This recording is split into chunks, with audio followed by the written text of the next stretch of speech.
Welcome back, WNST, Towson, Baltimore, and it says right here, Baltimore positive, and this guy's been Baltimore positive for a long time. He'll be here on Thursday from 3 until 5. He is selling cars still out of Coons Ford Security Boulevard, and the gloves and the masks, and we're in strange times, man. And Dennis, I tell you, for sports to now be a month standstill, and the President of the United States on the phone with the commissioners, and 81 baseball games maybe, and the NFL not going to release the schedule, but we're going to see how we go. The NFL, at least for a couple of weeks, may give us some sort of normalcy, but this is, the psychological part of this starts to move in as we're into month 2 of this, right? And the other thing, Nestor, we have to adapt, right? Life's all about adaptation, adapt or die, adapt or go away, and it's time for a lot of us to hit the reset button in many areas of our life. So not all is lost, right? As long as, you mentioned, as long as we all stay safe, we all have a shot to come out of this better. At some point, we're open for business. It's not business as usual, but it's almost business as usual. And look, the nice things, we're able to go back now and look at sports, great games from the past, 30 for 30. We talk about the NFL draft coming up. We just had WrestleMania weekend. There's always sports content to talk about. The WrestleMania weekend, right? Like, Luke and I talked about that because I saw it on Saturday, and you know. And I'm out of it. I really did think it must have been like an E version. You know, like they weren't really going to wrestle. And Luke explained like they got together in a gym and did this weeks ago. And I thought, man, well, if it's scripted, that's why I thought they could do it on video. Because I've seen the video football and I've seen the video baseball. There are people like watching this simulated baseball season and like participating in it. Not my thing, Dan. You know, there was a simulated like Madden football, and I saw it for about 60 seconds. But there's people playing Madden, and I guess there's people tuning in to watch a football game between two strangers playing simulated football. So there's such a stunning array of channels on TV. It's thousands of channels nowadays. Well, there's that Twitch too that the kids are doing, right? Oh my God! Right? Yes. I mean, remember, you and I had 3 channels and one UHF channel for wrestling. That was it. You know what I had? I had Hemingway. I had Catcher in the Rye. I had Pro Wrestling Illustrated in The Wrestler. You know what I mean? Like, these were important. I had important things to read. I had Sports Illustrated, Oh, my gosh. Sports Illustrated. Sport Magazine, Inside Sports. I had those things coming to me. Important things, Athlon Sports Guide. Do you have a pair of pliers next to your TV set? Because to me, unless you had a pair of pliers next to your TV set because when the knob broke and you couldn't turn it. No. I had tin foil for the ears. I had a little trouble booting up the computers on Monday morning with Luke, right? Getting my camera working and everything, just make sure all the wires. And I even said to Luke on Monday morning, I said, dude, this reminds me of my black and white TV from Monkey Ward's, where I would if you banged on it 3 times, it would work. You could see Channel 20 and maybe watch the Caps or the Bullets play, right? And this goes back. We're going way back now, right? Way back. My dad brought home, God rest his soul, one of those big Curtis Mathes floor model consoles with every, with the TV, with the record player, with the cassette player. He bought it for $100. It didn't work. It was just a big piece of furniture. On top of that, we had our 9-inch black and white TV set with the rabbit ears, with aluminum foil, with a pair of pliers. One of the funniest things I remember from growing up in Essex.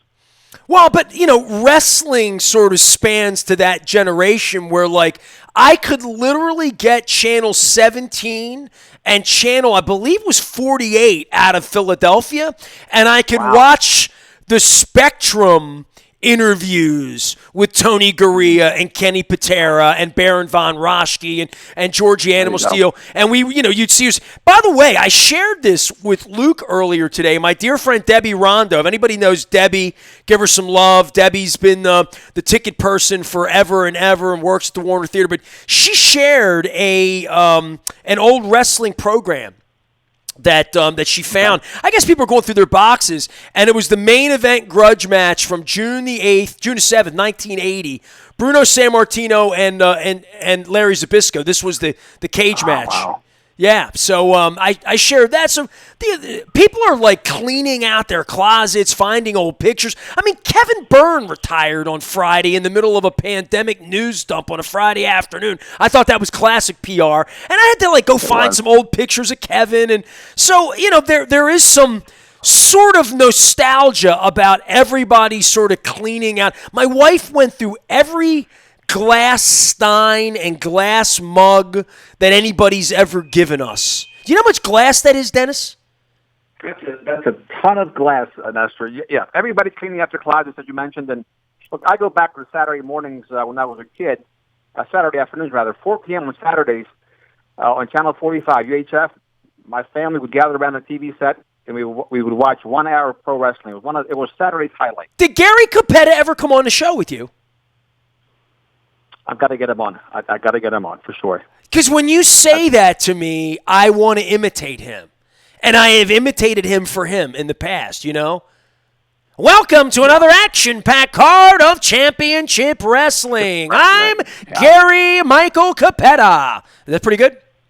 That's excellent. Capetta was great, and couldn't wait to see Captain Lou Albano and the rest of those guys. By the way, I'm growing my beard. Have you seen my little silver beard? I have seen the beard. I've seen the beard. I think I'm going to shave it today. This may be the last segment I do. You're a but silverback. When I see it, all I can think about is Captain Lou Albano rubber banding his beard. With the rubber band, right? He was way ahead of his time. Dennis Koulatsos and I geezing about WrestleMania because, look, we have a little football, right? So let's because we can talk pandemic, we can talk motivation for after all this, and you can inspire me. I'm going to save that for the end. I'm going to let you give me a coach talk at the end here. But in the middle of all of this, the NFL's trying to go on and trying to draft.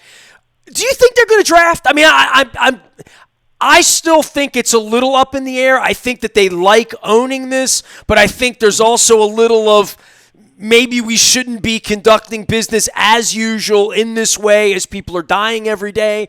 2-3 weeks from now, I don't know how they're going to feel about this. I think they're going to draft. I know they're preparing to draft, right? But there is something very, very unusual about all of this, right, from a sports perspective. Well, they're hunkered down, and the people associated with NFL teams that say took computer science in college, that's becoming a very functional thing for them to have right now. They're hunkered in, right? They're sheltered in place. It's going to be different, but I can't see them not pulling it off. They're going to be the only thing on TV, for the week, not just the 3 days, but for the entire week leading up to it, right? So we're going to get that overload, and I can't wait to hear about, the steals, and I can't believe this guy lasted that long, and boy, oh boy, what a bargain that was. So all the build-up should be the same. It'll be different, but for us draftniks, as long as they execute it, and it looks like they will, it's still going to be a phenomenal weekend for us. Random thought, and it just occurred to me, and I'll tweet this later, and I'll tweet this at Mel Kiper. My hair is growing, Dennis, and I don't know if, maybe Margot can cut your hair. My wife will not touch my hair, right? Like, she's like, no way. And I'm like, look, if you screw it up, I'm wearing a hat. Nobody, take a shot at it. It's one time. We're in a pandemic. Don't make me do it. I'll cut myself. You know what I mean? And I'm going to lose the beard, even though I put the picture up on Facebook and coming up with all this stuff. But how big will Mel Kiper's hair be, right, if Kim's not cutting it? Well, he already has a bouffant. He'll have a super bouffant, right? He might look like Don King by the time he hits the airways. But you're right, all the barbershops and beauty salons are closed, and a lot of my staff members, the guys are coming in with shaved heads. They're just shaving their heads because they're tired of their hair getting so long. A couple of them have an underground thing going on, somebody's basement, somebody's garage. Flowbees are out. Remember the Flowbee, the attachment you put to your vacuum cleaner? Yeah, I did not know what a Flowbee was, but I heard people talking about it. And last week, someone put like a television commercial up for it that it like sort of vacuums your head. Now, I literally...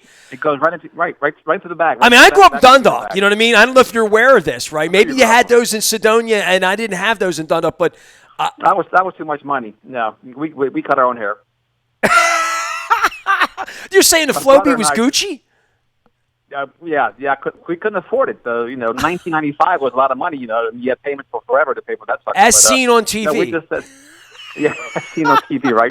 But no, my brother and I cut each other's hairs all the way through high school. Oh man, I look like a chia pet. Going wrong right now, man. I'm a mess. Then. There was no money. There was no money, man. We'd wear I had a brown pair of pants and a blue pair of pants. Whatever I was wearing, my mom was washing the other pair. When you come from that kind of a background, it does humble you, and you do have an appreciation when you get a measure of comfort, and you never forget where you came from.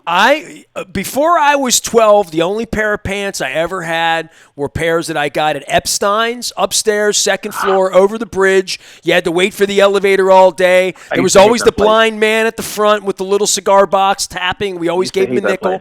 And we went up the second floor, and Dennis, I'm not ashamed to admit that when I was in 7th and 8th grade, I shopped Husky. Yeah. Remember Husky? What do they call that now? Husky. I don't know. Well, but what I didn't like about Epstein's was that they always had a sales rep with you. Now, I just wanted to look around, and they wouldn't let you. You always had an escort, just, like you wouldn't steal something. You went over to Stella's and got cheese afterward, didn't you?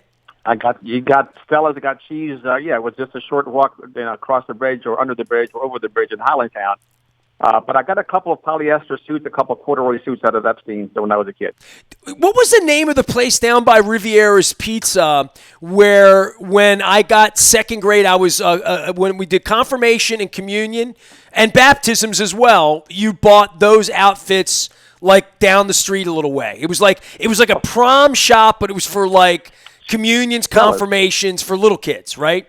It's Stella's. It's still there. They do bridal shower. No. That was it. No, it wasn't there. This was a different place then. It was on the other side of the street, across from Stella's, maybe closer to what was the hand-me-down store that always had secondhand goods? Give me it. Yeah. I Come on, give me the name. That's your homework. Shockets. I gotta look it up. Shockets. Gotta look it up. Shockets. There you go. Shockets. That was it. Okay, I'm just making sure we got it right. Now I can go in peace because I've Jaeger's Music Store and Hausner's. There you go. Get to know your Highlandtown. Yeah, it's changed. No longer Hausner's there, right? So it's changed dramatically. It's going to change more in the future for sure. All right. Well, get on out to Coons Ford Security Boulevard. Everything functioning 100% at Coons Ford. Like we're hearing essential, non-essential, and I tell you what, if my car stopped working today, you'd be really essential, I would think, right? It is, and that's what I tell people. Especially if you're a doctor or a nurse and your car breaks down, you hit a deer, God forbid, you got to get to work. You're not going to take the bus. You are essential. We do provide an essential service. Like I tell my friends, when you see people walking on highways, that's when the car business is no longer essential. So service, parts, body shop, collision center, we're 100%. We have 150 people. We have not laid off a single person. We're fully staffed. And we're very busy because we are one of the few places that's open from 7 in the morning to 9 o'clock at night. All right. Well, you can find Dennis. He'll be here on Thursday from 3 until 5 doing the Dennis Koulatsos Show. We'll get sports back. We'll get physical freedoms back, and maybe we'll even get a Pearl Jam concert back before it's all over with. Dennis, I'm hanging in, man. Keep the faith. All right.